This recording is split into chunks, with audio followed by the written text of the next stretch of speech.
What's up tout le monde? Mon nom est Maxime Ouellette. Vous écoutez un shit qui existe.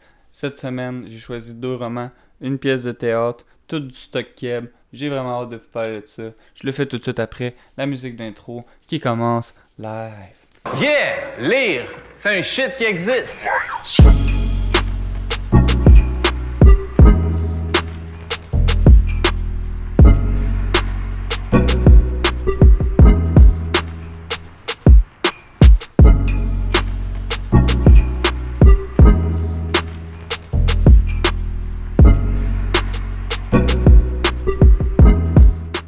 C'était pas pire, hein, mon petit acapella avant. Ça m'a fait penser à la chanson Acapella de Sebs. Avant toi, ma vie était a cappella. Avant toi. Vous irez écouter Si on s'aimait. Puis on s'en reparle après. Bon, ok, alright. Je commence par vous parler de. Tabarnak, ça m'a. Sebs, man. Sebs, mon gars, tu m'as déconcentré. Avant toi.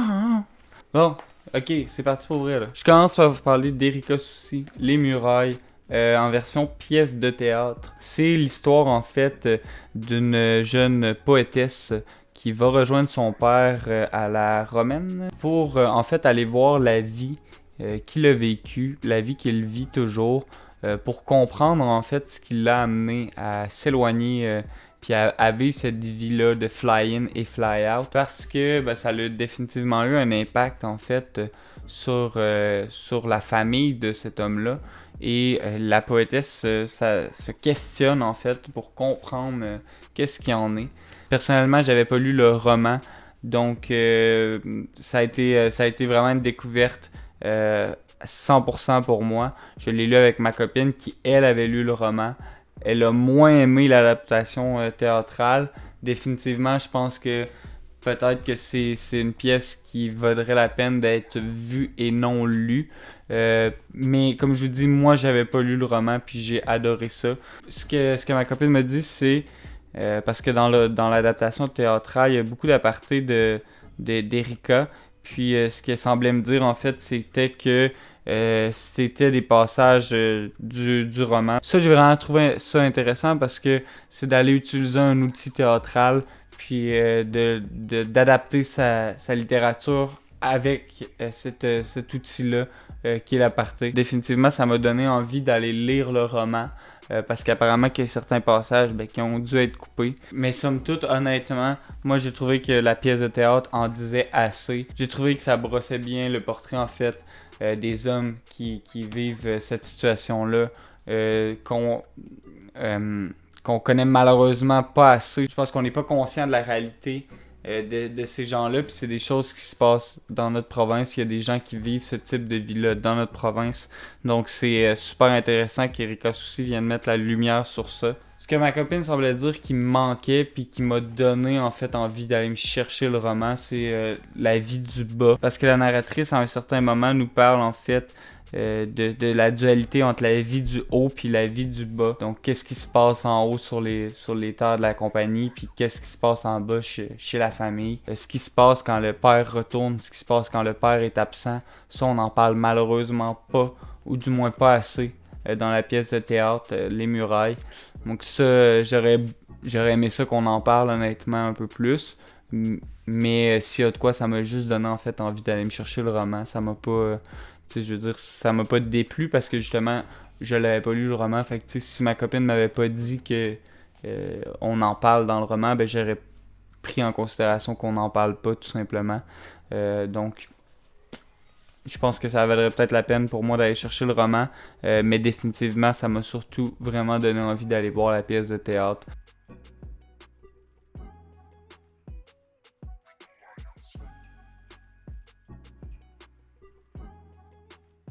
Il y a quelques temps de ça, je vous ai dit que Jean-Philippe Barry-Guerrard était l'enfant prodige de la littérature québécoise, mais il y a plusieurs enfants prodiges dans la grande famille de la littérature québécoise. Et un autre de ces enfants prodiges-là, c'est Kim Thuy. Donc cette semaine, j'ai lu Kim Thuy et son roman Man. Excellent roman, honnêtement, Man. Un roman qui m'a fait beaucoup penser à Rue, qui est le seul autre livre de Kim Thuy que j'ai lu. Pour la simple et bonne raison, en fait, que ces deux romans qui sont écrits en fragments, ces deux romans qui parlent, en fait, autant du Vietnam que du Québec. Pour ces raisons-là, entre autres, c'est deux romans qui me font penser beaucoup l'un à l'autre, mais ça s'est distingué pour moi de Rue parce que je trouve que c'est un roman qui est plus souple, un roman qui célèbre plus la beauté, qui célèbre peut-être les années après l'installation dans un nouveau pays, tandis que dans Rue, on nous parle de l'arrivée au Québec, on nous parle du Vietnam comme j'ai dit, mais vraiment peut-être un peu plus de l'aspect de la misère, tandis que dans Man, on voit un succès qui commence à se construire. Donc cette célébration-là du succès, j'ai trouvé ça vraiment intéressant. Mais c'est également et surtout une célébration de l'amour en général, une célébration de l'amour maternel, de l'amour qu'elle éprouve autant pour ses enfants que pour sa mère, de l'amour qu'elle éprouve pour un amant du nom de Luc, de l'amour qu'elle a pour ses amis, pour les gens qui ont été là pour elle, puis qui ont construit avec elle son succès. Puis c'est ça, c'est une célébration de l'amour en général, puis ça nous donne envie de chanter Avant toi, ma vie était a cappella. Ok, ça fera pas la cote. J'ai vraiment beaucoup apprécié Man. Honnêtement, je vous en parle pas de long en large parce que j'ai pas grand chose à dire. J'ai vraiment juste apprécié. Ça s'est lu super bien. Ça a été très agréable. Tu sais, je vous l'ai dit dans le dernier vidéo. Ces temps-ci, j'ai eu de la misère vraiment à embarquer dans des romans. Donc, ça m'a fait vraiment du bien d'avoir une littérature qui était à la fois simple et complexe. Une littérature qui m'a fait plaisir.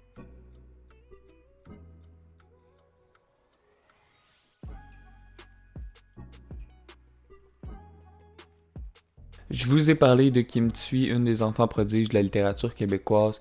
Je vous parle tout de suite d'un autre de ses enfants, un autre des GOAT, et j'ai nommé Simon Boulris. Aujourd'hui, je commente L'Enfant Mascara. Simon Boulris, c'est un des auteurs les plus prolifiques de sa génération. On parle de 12 pièces de théâtre, 5 romans, 4 recueils, 37 œuvres jeunesse. Dans le cas de L'Enfant Mascara, il s'agit d'une de ses œuvres jeunesse. C'est paru dans la collection Le Méac Jeunesse qui s'adresse à un public adolescent. C'est un livre que je me suis permis de lire même si je suis visiblement plus un adolescent. Pour la simple et bonne raison en fait qu'une de mes enseignantes m'en avait parlé, m'avait dit beaucoup de bien par rapport à ce livre-là. Et après l'avoir lu, honnêtement, je comprends pourquoi elle nous en a parlé. C'est effectivement un roman qui est très important, autant au niveau du fond que de la forme. Je pense que c'est un roman qui a tout pour marquer un public adolescent et ça en prend en fait des œuvres comme ça parce que cette œuvre-là, c'est un hommage en fait à Lawrence King, aussi connu sous le nom de Larry ou de Letitia King, qui en fait est une jeune femme trans ayant vécu aux États-Unis, plus précisément en Californie, et qui malheureusement a été assassinée à l'école par un jeune homme du nom de Brandon. C'était le coup de cœur de Letitia. Letitia était en amour avec lui depuis longtemps, et un jour elle a décidé en fait de lui demander d'être son Valentin, chose qu'il n'a pas pris, et il a décidé en fait de la battre le lendemain avec 2 balles. Ce qui fait qu'elle est décédée le 14 février, jour de la Saint-Valentin. Une histoire vraiment tragique qui est arrivée pour vrai. Et c'est cette histoire-là qui va servir de prémisse au roman de Simon Boulris. J'ai eu la chance de rencontrer Simon Boulris l'année dernière par Zoom. Puis il semblait dire en fait qu'il avait lu ce fait-là dans un journal puis que ça l'avait complètement dévasté. Donc il avait décidé de rendre hommage à Letitia. Et ce livre-là est un très bel hommage. Mais je pense qu'il n'y a pas d'hommage assez grandiose à rendre à une personne ayant vécu ce destin tragique-là. J'ai eu beaucoup de misère à lire ce livre-là parce qu'il y a un aspect réel à tout ça. Même s'il y a de la fiction d'ajouter, en tout cas, j'ai eu beaucoup de misère à faire abstraction en fait de la vraie histoire, de la vraie Letitia qui est décédée malheureusement. Ça m'a fait beaucoup de peine, ça m'a fait frissonner, pleurer par moments, surtout à la fin. On nous annonce en fait dès le début comment ça va se passer. La première page, c'est une page de description des faits réels. Et par la suite, on embarque dans un premier chapitre où la Laetitia de Simon Boulris raconte sa version des événements en expliquant en fait que tout au long du livre, elle va raconter les événements qui se sont passés au préalable de sorte à montrer en fait tout l'amour qu'elle avait pour Brandon. Elle dit que ce livre-là, parce que c'est écrit au jeu avec un tu encore une fois, donc ce livre-là serait un journal intime de son amour pour Brandon et c'est exactement le cas. Tout au long du livre, en fait, on voit l'amour démesuré que Laetitia a à l'égard de Brandon et la haine que Brandon lui donne en retour. Ça va se manifester avec des événements comme un crachat dans une main qui est une insulte de la part de Brandon, mais que Laetitia voit comme un geste d'amour. Ça va passer par toutes sortes de commentaires haineux que Laetitia va se réapproprier comme étant des compliments. C'est d'une tristesse là, parce qu'on se dit en fait, cette personne-là souhaitait simplement être aimée. Puis c'est sur Brandon qu'elle avait jeté son dévolu malheureusement. Brandon qui est un jeune homme toxique, entouré de jeunes hommes tout autant toxiques que lui. Et c'est pour cette raison-là en fait que je crois que c'est une littérature qui est très importante. Parce qu'au secondaire, il y a beaucoup de ces jeunes hommes toxiques-là, de ces jeunes hommes qui ont des comportements problématiques, comportements transphobes, homophobes, misogynes. En fait, tous les comportements problématiques que vous pouvez imaginer, les jeunes hommes du secondaire l'ont probablement. C'est en fait un roman qui est une ode à la marginalité. On vient nous montrer qu'est-ce que c'est que d'être hors de la marge. Et par marge, encore une fois, j'entends tout ce qui est normatif au sens de la société, pas... parce que, je veux dire, il y a personne de marginal, là, on est tous différents, mais effectivement, malheureusement, il y a des gens qui sortent des normes de notre société. Et Simon Boulris, en fait, au-delà de rendre hommage à Laetitia, rend hommage à tous ces gens-là, en fait, qui mènent ce combat-là tous les jours, qui mènent un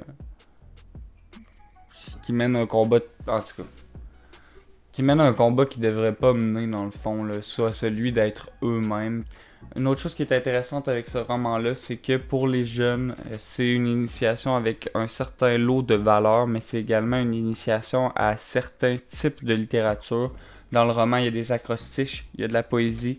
Je pense que c'est important d'initier jeunes les gens à la poésie, en fait, parce que souvent, les professeurs au secondaire vont présenter Miron ou Raoul Duguay, ces choses-là. Puis je pense que quand on est au secondaire, on relate pas nécessairement à Raoul Duguay puis à Gaston Miron. On relate probablement plus à la poésie qui peut se trouver dans les pages de l'Enfant Mascara. Donc ça, j'ai trouvé ça vraiment intéressant. Parce que peut-être qu'en leur montrant que la poésie, ça peut aussi être ça, ça pourrait les intéresser à découvrir ce style littéraire-là plus tard. Qui sait, un style littéraire qui est très négligé. Donc définitivement, chaque point positif qu'on peut aller chercher pour la poésie, tant mieux si on peut aller le chercher. Autre chose que j'ai trouvé très intéressante, c'est les personnages. On a une diaspora complète de personnages. On n'a pas seulement des personnages haineux, ça aurait été redondant, ça aurait été difficile à lire. On a également des personnages qui vont à différents niveaux soutenir Laetitia dans sa transition. J'ai trouvé ça super en fait d'avoir autant un personnage adulte transphobe que des personnages adolescents qui ne comprennent pas la réalité de Laetitia. Que d'avoir Joy par exemple qui est une directrice d'école lesbienne qui accepte en fait totalement le choix de Laetitia puis qui l'encourage là-dedans. D'avoir également un jeune homme de l'âge à peu près de Laetitia qui l'encourage là-dedans, qui devient son ami. Ça, j'ai trouvé ça sublime. D'ailleurs, il y a un passage que j'aimerais vous lire qui concerne ce jeune homme-là et Laetitia. Donc ça va comme suit. Ici, je partage ma chambre avec un gars de 16 ans, Richard Gonzalez, qui conduit un scooter. Il a l'air d'une brute, mais au fond, il est très doux. Il rit chaque fois que je me maquille, mais sans méchanceté. Il dit toujours que je suis drôle, il est en train de devenir le grand frère que je n'ai jamais eu. Quand il m'appelle petite sœur, c'est comme s'il me disait qu'il m'aimait. Il me rend belle et fière. Nous procédons par entraide. Je lui donne des conseils avec les filles et lui me donne des conseils avec les gars. Il me trouve intense. Il me dit souvent de garder mes déclarations d'amour pour moi afin de ne pas t'effrayer. J'aime beaucoup Richard, mais que connaît-il? Rien. Il est célibataire. Il essaie désespérément de se faire une blonde.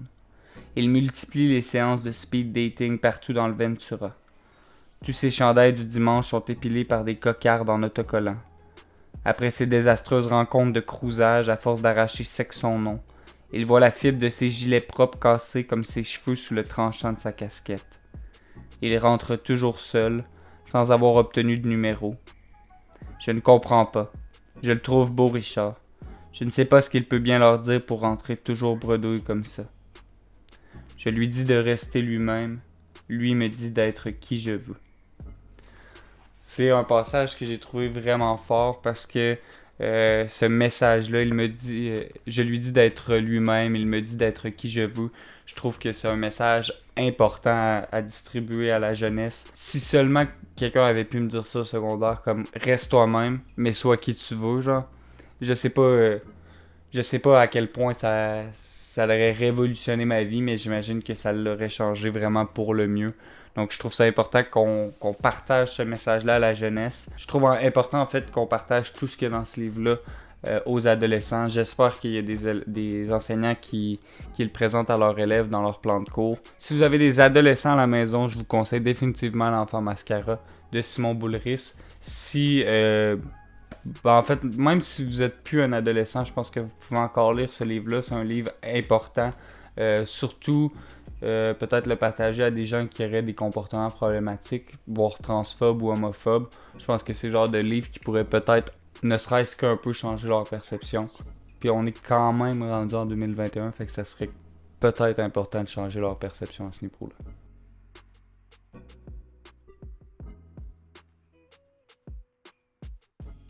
Suggestion de la semaine, j'ai adoré Les Murailles, une excellente pièce de théâtre, mais je pense que si vous avez à lire Les Murailles, honnêtement, allez lire le roman. Je ne l'ai pas lu personnellement, mais ma copine semblait dire qu'il y a vraiment un gros gap entre les deux. Définitivement, Les Murailles, c'est une excellente pièce de théâtre, mais je pense que c'est plus le genre de pièce de théâtre à aller voir physiquement. Donc je vous souhaite d'avoir l'occasion d'aller voir Les Murailles bientôt. Donnez de l'attention au travail d'Erika Soucy qui mérite définitivement plus d'attention que ce qu'elle reçoit à l'heure actuelle. Pour ce qui est de Man de Kim Thuy, c'est un excellent roman. J'ai beaucoup aimé les fragments de texte. J'ai beaucoup aimé les sujets qui sont abordés dans Man. Malheureusement, c'est pas un livre qui m'a nécessairement énormément marqué. Donc ça sera pas ma suggestion de la semaine non plus. Vous aurez donc deviné que j'y vais avec L'Enfant Mascara. Un livre qui, en toute honnêteté, m'a marqué, mais surtout, en fait, dans l'idée que c'est un livre important pour les jeunes hommes et les jeunes femmes. C'est pas un livre que l'histoire m'a fasciné tant que ça. Tu sais, justement, c'est un livre écrit pour les adolescents, donc l'histoire est assez simple. Mais, somme toute, en tout cas, même si c'est pas un livre qui m'a fait capoter, je pense que c'est un livre qui est vraiment important. Donc ma suggestion de la semaine, L'Enfant Mascara. Puis je vous conseille en fait, si vous avez l'occasion, de le partager à des jeunes gens. Définitivement, je pense qu'ils pourraient bénéficier d'une lecture pareille. Mon nom est Maxime Ouellette. Merci d'avoir été là. On se revoit la semaine prochaine. Peace out!